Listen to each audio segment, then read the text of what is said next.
Yep, so just finished a scrimmage, not quite as long as last Saturday's. Probably got about 80 plays in. Played a lot of the younger guys, just to try to get some good film to evaluate them on. And had a few unforced errors with penalties, which we got to get corrected. I think the defense, played pretty well for the most part. You know, some of the young guys gave up a couple of big plays, but the effort seemed to be good. I watched the film, and we're going to have some long meetings tomorrow with the coaches and kind of figure out where we're at, and then kind of make my plans for next week accordingly. So, Rich, you've talked about the defense, in nice terms quite often this fall. So what is it that you see out of them that in particular impresses you? We're doing, and defense staff's doing a good job. We got to make sure we don't forget the fundamental part of it. But they're doing a lot of stuff, a lot more than you would expect in a first year, in the first couple weeks, and that's part of our plan defensively is a lot of different looks and a lot of different things, and it can be a lot for a young guy or a new guy. But our guys have done a good job with it. I mean, we have a lot of meetings, we got a lot of walkthroughs. We got 3 more days of it to get going before school starts. So the multiplicity of our defense is really unique, more so than most teams.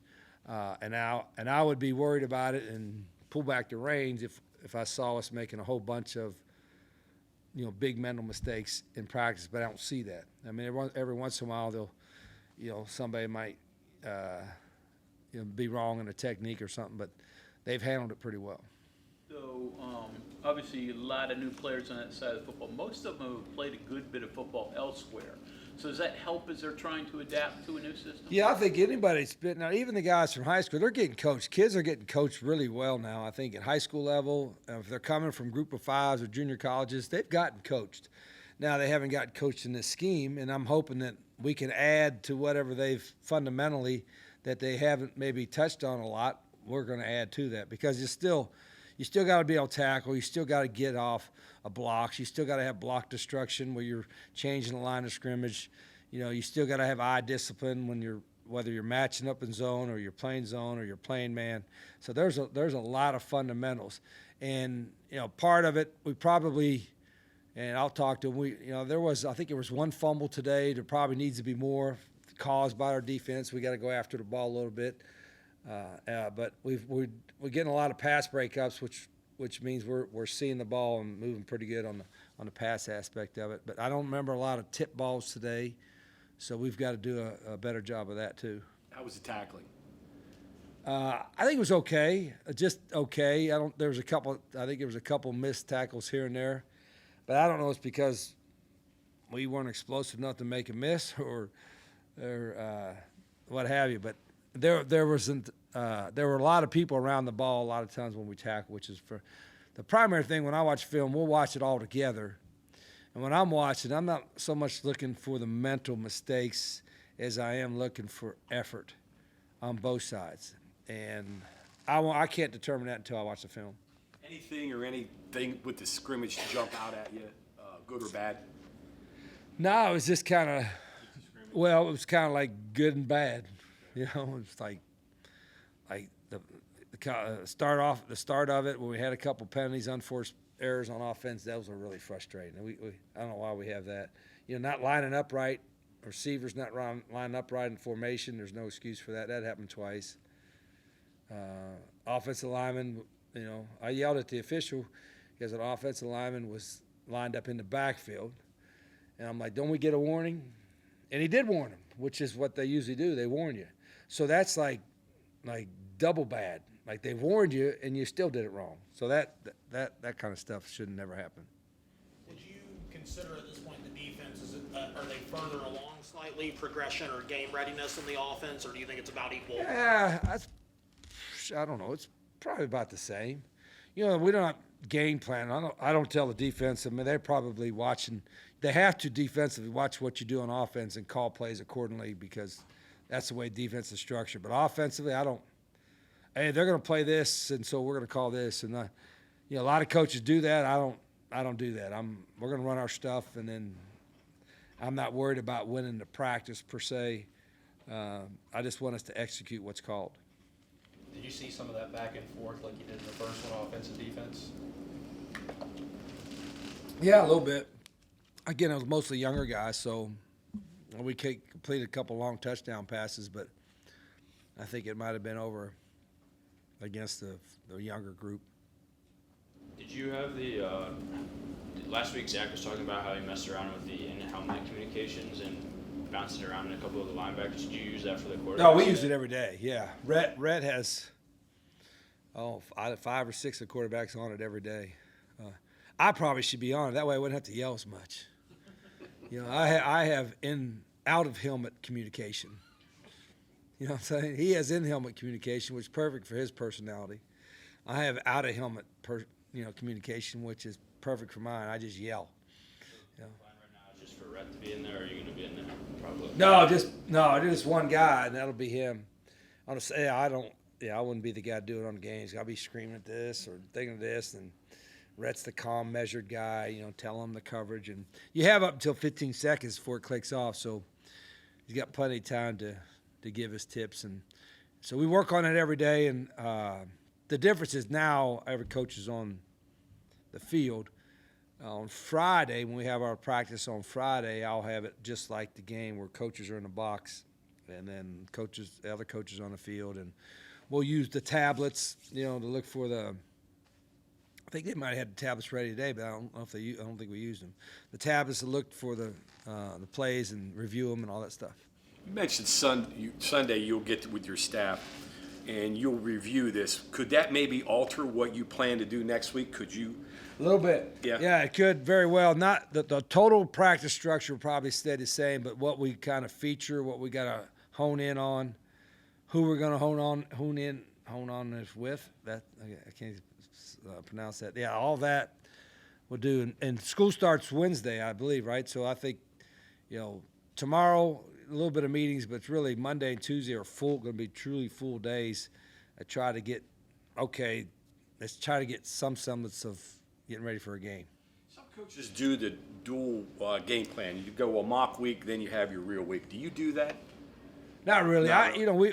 This is what, it's a little bit, I don't know if it's called game plan or just this is what we are. And this is our answer sheets. Those got to be done, in the next 3 days. And then, okay, here's our plan for Robert Morris. Do you still have to use hand signals though to go fast besides the helmet comm? So the wide You can do receiver both. gets calls. Yeah, we could huddle and go quick huddles and not have to do any signals. We change our signals up. We change who's the guy that's signaling, and we got a variety of different signals that we can do for the same play. You know what I mean? So, if it was a Michigan situation, we would be ready. That's all I'm saying about that. Have you ever had anybody you thought was stealing signs from you? Oh, there's guys that are really good at it. There's usually a couple guys on every staff that, and it's harder now. Obviously, you got helmet communications, and everybody's got multiple signal guys, and they'll try to put it's always amusing that they put up the big black tents or whatever that kind of block you from doing that. But there are some guys that can look at it and take them a couple quarters and figure out how every time I saw this signals, it was a run or a pass or something like that. There are guys that are pretty good. And then you study TV copies. You can, that's legal. You can watch a TV copy of guys, and every once in a while you might be able to get something from the sidelines from that. But now with the helmet communications and coaches being more aware of it, of having multiple signal guys and changing who the signal guy is and all that kind of stuff, and going with tempo. If you're going fast, it's pretty hard for people to pick up what we got.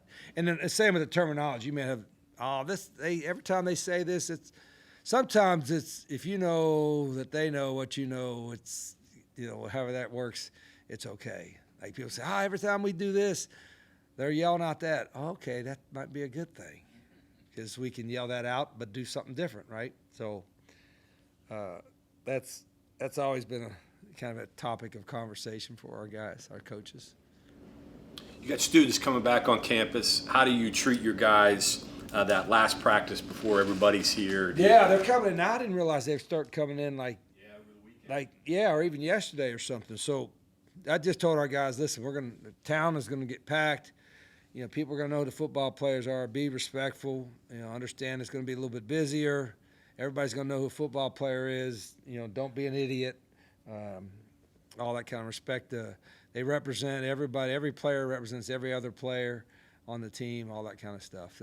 I'm sure they're excited because I know a lot of guys probably have friends and people that they're going to see, or somebody they're going to live with that's coming in town. And this is a college town, right? Yeah. And from what I remember, Morgantown's pretty lively for students. But our guys got hopefully they got an extra purpose to stay disciplined, and I'll keep reminding them of that. In the old days, you run them and get them tired out so they don't want to go out. Do they do that anymore? Well, that was the theory, right? But I'm telling you, it didn't work. No, I know. I'm sure our guys weren't. I'd call Pat at McAfee and see what he thinks about how the best way to attack that. I don't know if the good part about being in a smaller town, I think if they're going out acting kind of crazy, I'm probably really crazy. I could probably find out about it, but you know I think it's a pretty mature team. Now, again, I'm not saying that because we'll see what happens. But we have a whole lot of seniors, guys that are here. So, you know, by the time you get to be a senior in college, usually you're a little bit more mature and career-oriented and stuff like that. So I think they're pretty focused. I know they've worked hard. And, you know, all this work we put in for just, 12, 13, 14 games, I think they want to stay focused.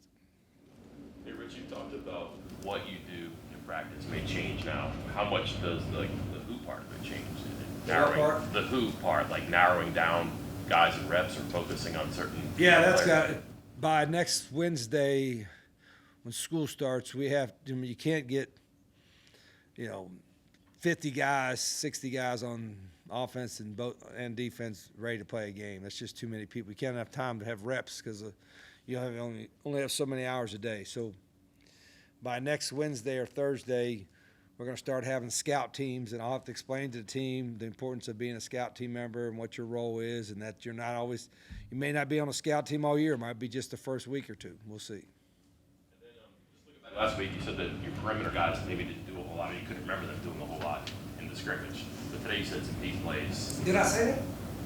It's in my notes, so hopefully. I don't remember. Yeah. It wasn't a critique, but just you did say that today you had some big pass plays. Yeah. Is that inside guys that broke loose? I can't get nothing by you. I tried, yeah. What was your question again? Just, or your perimeter guys, did they actually stretch the Yeah, field they and did stuff make like a that? couple plays. I think it was out there. Raquel was out there. We had a couple long touchdown passes, right? There was a couple of guys that made catches. Like with me, I don't even look at individuals as much as just they're all offense, defense. Who was it? Like I think Jordan made one. McCants, was it Christian? Hamilton made one. Anybody else? Cyrus made one. Yeah, so anyway, there were a couple of, really good contested catches that were touchdowns, which was good to see. And really good balls thrown. I think the most impressive part, I thought the quarterbacks threw a couple of really nice deep balls. Do you feel a strong need to have that starting quarterback by the first game, or if you have to split reps in that first game and a half? We were talking for 15 minutes before we got the quarterback. I'm really proud of you guys. It took 15 minutes before we got the quarterback. You did it. I mean, you held back when you was wanting to do that like 10 minutes ago, weren't you? He's like, I'm going to get that quarterback. He waited till the end. And now I'm not even going to answer it. What was Oh, you're saying what? Do I feel a need to Have that starting quarterback set by the first game, or if you have to split reps against Robert Morris, maybe even do you mind that, or do you it's game one? if you had a guy clearly separate and you're like, he's it, I wouldn't maybe know that myself, but I wouldn't. There's no reason for me to say that. You know what I mean? And no reason for me to even include anybody else in that other than Rhett. You know what I mean? So I don't, it may happen, it may not happen. In my mind, I kind of think I would know where we're at, but I'll watch today's practice, and then I'm really going to have to evaluate all week about what our true order is, because you can only play one at a time, right? But I have an idea where they're at right now, and I'm seeing if somebody will separate in the next 6-7 days. Thank you very much, Coach. All right.